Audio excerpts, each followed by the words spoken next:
Seja muito bem-vindo, bem-vindo a mais um Encontro com a Palavra. Esse programa é parte de um estudo de toda a Bíblia, do Gênesis ao Apocalipse, passando por um livro de cada vez. No programa de hoje falaremos sobre um dos discursos mais importantes e famosos de Jesus. Ouça como Mateus descreve o cenário no qual Jesus disse esse discurso. Jesus foi por toda a Galiléia, ensinando nas sinagogas deles, pregando as boas novas do reino e curando todas as enfermidades e doenças entre o povo. Notícias sobre ele se espalharam por toda a Síria e o povo lhe trouxe todos os que estavam padecendo vários males e tormentos. Endemoniados, epiléticos, paralíticos, ele os curou. Grandes multidões o seguiam, vindas da Galiléia, Decápolis, Jerusalém, Judéia e da região do outro lado do Jordão. Esse era o cenário do mais conhecido discurso de Jesus, o Sermão da Montanha. Apesar de chamarmos de Sermão da Montanha, na verdade esse não é um sermão no sentido convencional da palavra.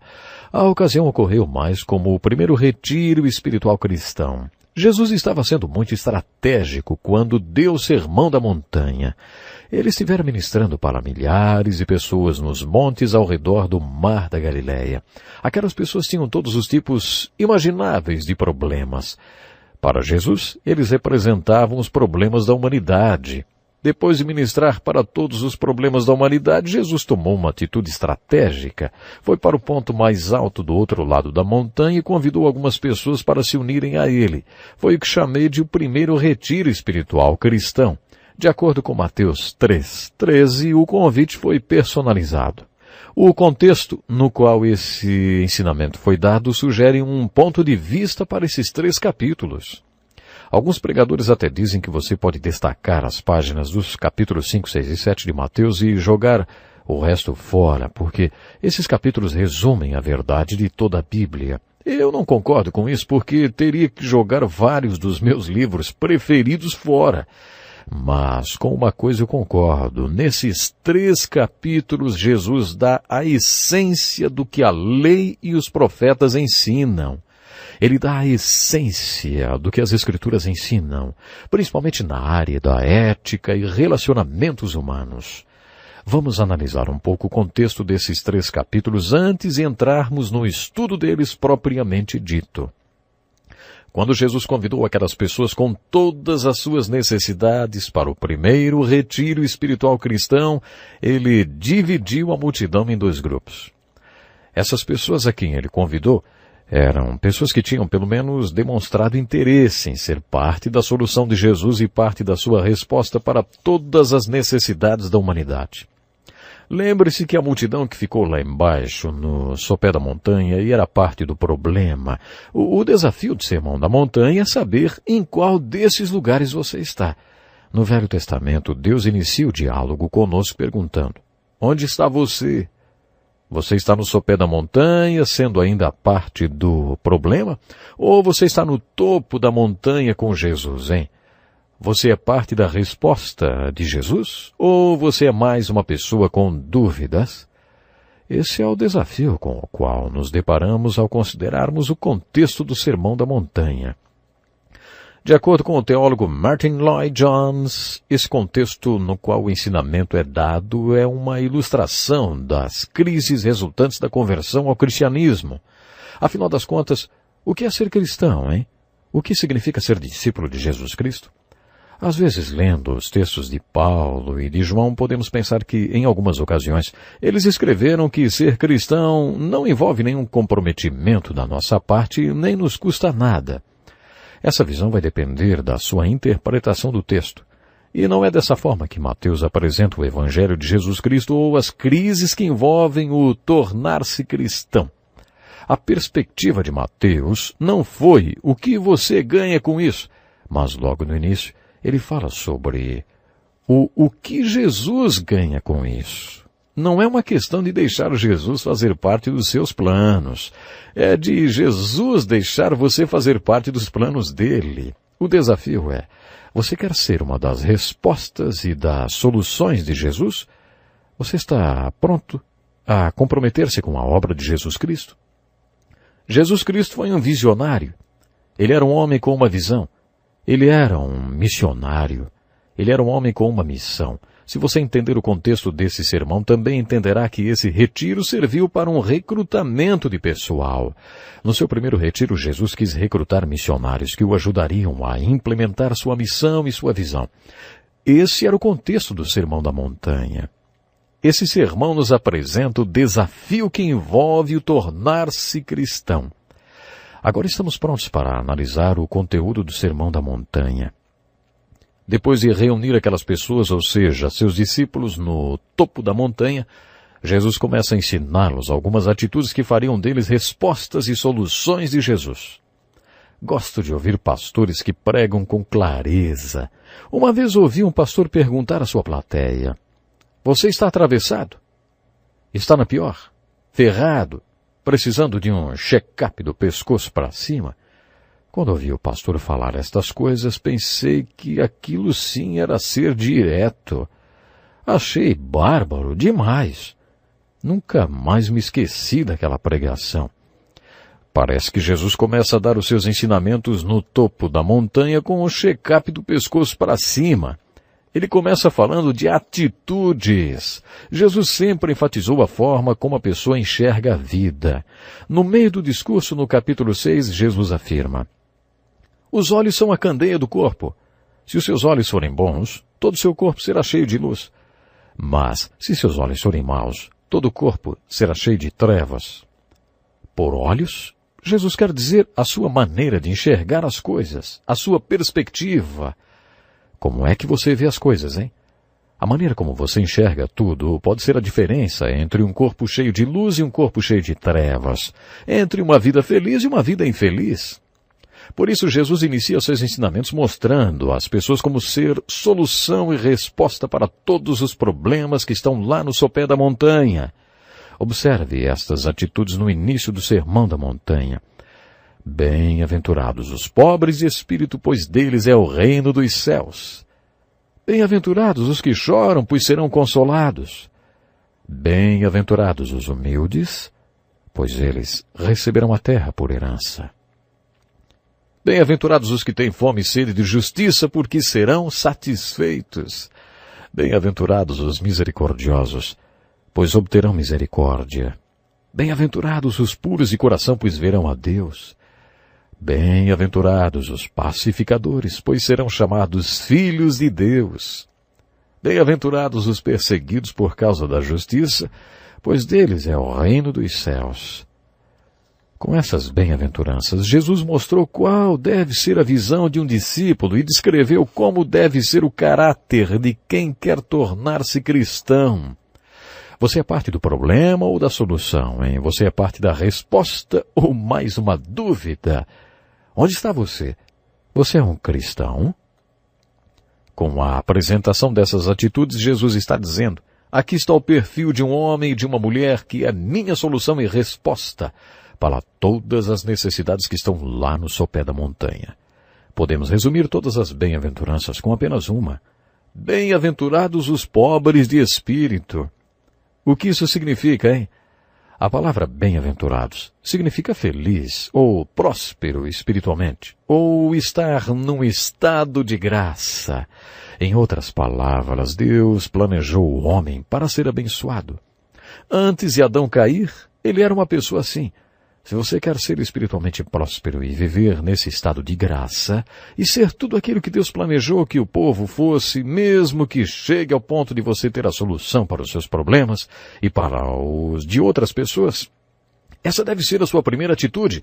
Bem-aventurados os pobres de espírito, pois deles é o reino dos céus. Essas são as pessoas que expressam a vontade de Deus na terra, nos céus, na dimensão celestial. O que significa ser pobre de espírito, hein? Ser pobre de espírito está relacionado com sua atitude em relação a você mesmo. Deixe-me repetir uma coisa. Todo ensinamento deve ser compreendido à luz dos problemas das pessoas do sopé da montanha. Olhe para baixo e veja todos aqueles problemas, todos aqueles problemas. Jesus está dizendo: você quer ser solução para todas as necessidades humanas? A primeira coisa que você precisa saber é: Você não consegue ser. Você não consegue ser a solução para todos aqueles problemas. Você não consegue ajudar toda aquela gente. Você mesmo jamais será a solução. Você e eu precisamos estar sujeitos ao Rei, o único que é a solução. Eu não consigo, mas Ele consegue. Vamos analisar o que aconteceu com Pedro. Desde o dia em que Pedro encontrou Jesus até o dia que ele negou a Jesus 3 vezes e foi chorar amargamente, Pedro aprendeu uma lição. Eu não sou ninguém. Ele se vangloriava e dizia: outros podem vir a negar ao Senhor, mas eu nunca te negarei. Pedro aprendeu que não era ninguém e chorou amargamente. Quando Jesus ressuscitou dos mortos, apareceu para Pedro. Jesus teve aquele encontro particular com Pedro porque queria lhe ensinar a lição número 2. Pedro, você é alguém. Lemos esse diálogo no último capítulo do Evangelho de João. Pedro, você me ama mais do que estes? Pedro respondeu sem se vangloriar de que seu amor era maior do que de todos os outros. Quando o Senhor lhe fez essa pergunta, usou a palavra grega para amor, ágape. Quando Pedro respondeu, Senhor, tu sabes que te amo, Pedro usou a palavra filéu, que significa, Senhor, meu amor por ti é amor de um amigo. Então o Senhor sustentou Pedro. Cuide dos meus cordeiros, eu quero alguém que alimente meus cordeiros.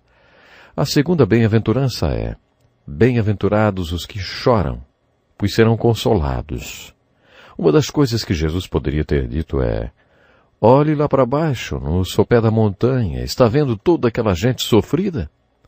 O que faz você pensar que pode ser parte da solução e da resposta para aquelas pessoas, se você mesmo não sabe o que é sofrer, hein? Bem-aventurados os que choram. Bem-aventurados os que sofrem. Quando estávamos estudando o Velho Testamento, falamos sobre Jó, e eu incluí um estudo chamado 30 razões por que Deus permite que seu povo sofra. Nunca teremos como confortar ninguém se nunca sofrermos. Essa é uma das razões por que sofremos. Se você não sabe o que é se sentir ferido, como pode ter compaixão suficiente para consolar alguém, hein? A palavra compaixão é formada de 2 palavras. Paixão, que significa sentimento ou sentir, e que significa junto. Como você pode saber o que é sentir-se ferido se você nunca passou por isso? Isso é parte do que Jesus quis dizer quando falou bem-aventurados os que choram. Eu creio sinceramente que o fracasso seja a principal ferramenta de Deus para nos ensinar que somos pobres de espírito. É muito doloroso permanecer errando quando queremos ser parte da solução e da resposta. O fracasso ou o erro é muito doloroso e o medo de fracassar persegue muitas pessoas porque fracassar dói. Você chora e lamenta quando fracassa, mas isso pode ser uma maneira de Deus ensiná-lo o significado de ser pobre de espírito. A próxima atitude bem-aventurada é: bem-aventurados os humildes. Humilde é uma palavra até mal entendida, né? O conceito bíblico de humildade não é fraqueza. Quando buscamos a origem dessa palavra no grego e no hebraico, encontramos a figura de um cavalo selvagem muito forte. Esse cavalo selvagem não está domado. Ele nunca teve freios em sua boca, nem cabresto na cabeça e nem sela nos lombos. O que esse animal tem é uma força descontrolada. Ele é selvagem. Mas, quando você doma esse animal, ele se torna humilde. Ser humilde é estar domado. Humilde é disciplina. O que Jesus quer dizer por tomem sobre vocês o meu jugo e aprendam de mim, pois sou manso e humilde de coração, ele quis dizer que tudo que ele faz é para agradar o Pai. Ele está dizendo que aceitou ser domado pelo Pai e sempre fará o que o Pai quer. A 4ª bem-aventurança é: bem-aventurados os que têm fome e sede de justiça, pois serão satisfeitos. A 3ª e a 4ª bem-aventuranças deveriam ser vistas juntas, porque uma leva a outra. Quando Paulo de Tarso se encontrou na estrada de Damasco com o Cristo ressuscitado, ele não era humilde, não era manso. Ele perseguia a igreja e levava os cristãos para serem mortos. Então, ele se encontrou com Jesus e deixou-se ser guiado por ele. Quando Paulo se tornou manso, sua primeira pergunta foi: Senhor, o que o Senhor quer que eu faça? Paulo queria saber o que era certo. Ele tinha fome e sede de justiça. A promessa é: se você é humilde e manso e tiver fome e sede de justiça, Deus o satisfará.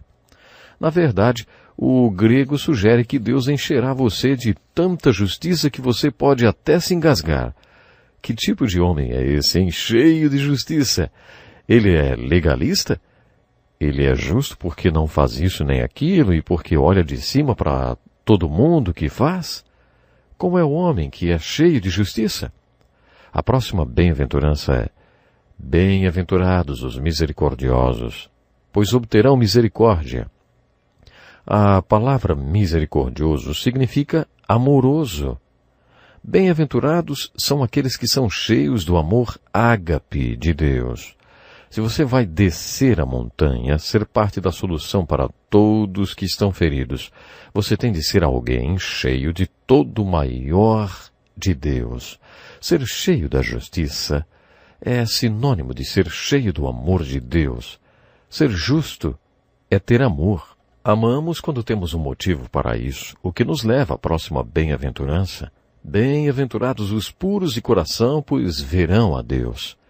Quando essas pessoas amam e descem a montanha e andam no meio da multidão, não fazem isso porque sentem necessidade, nem porque querem compensar alguma necessidade psicológica de ajudar a quem precisa.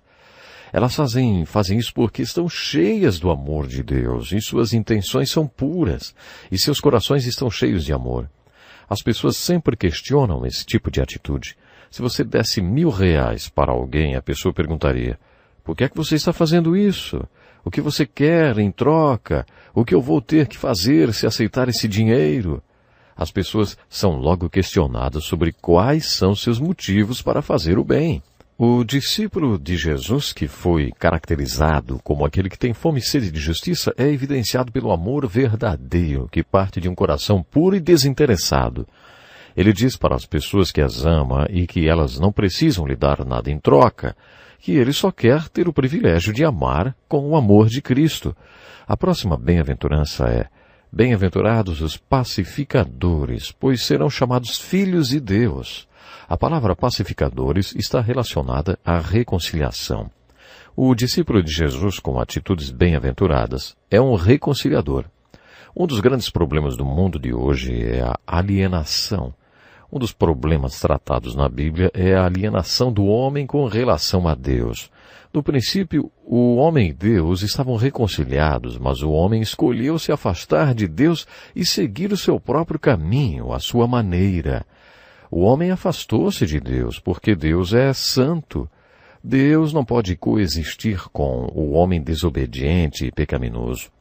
O principal problema tratado pela Bíblia é o problema da separação entre Deus e o homem. Essas pessoas não estão reconciliadas com Deus. Como podem se reconciliar umas com as outras, hein? De acordo com Paulo, a maior mensagem, o melhor ministério que um discípulo de Jesus Cristo pode ter é a mensagem e o ministério de reconciliação.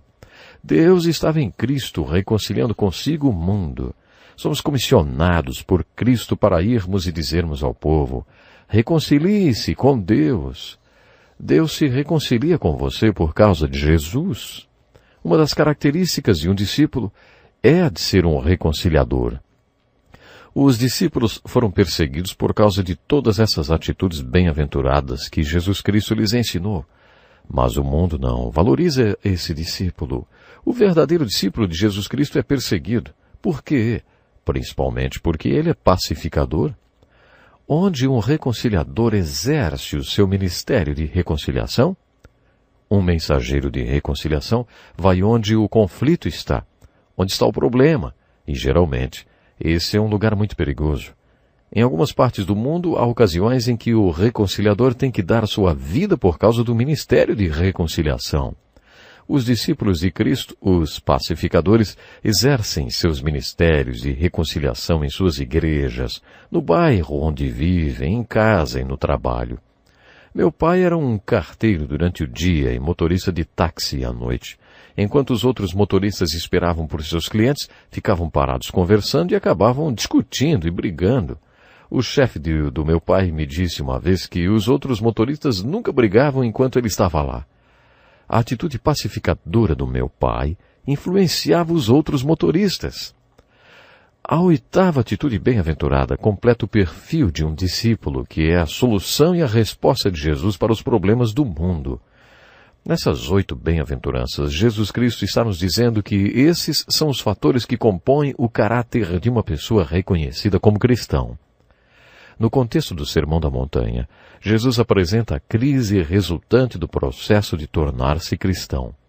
Com o Sermão da Montanha, Jesus traça o perfil do caráter cristão através dessas 8 bem-aventuranças com 4 ilustrações. Nessas 4 ilustrações descobrimos que Jesus está apresentando o desafio para uma pessoa de caráter cristão impactar uma cultura pagã.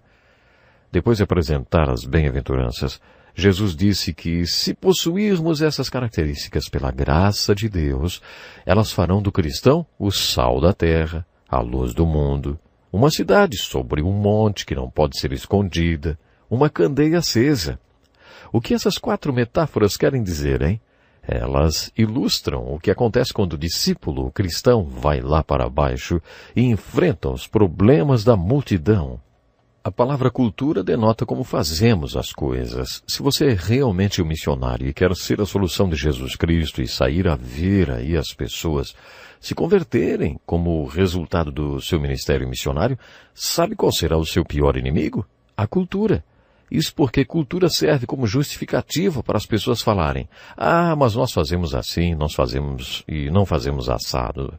Nós fazemos assim, nós não fazemos do jeito que você está falando. Nós temos o nosso jeito.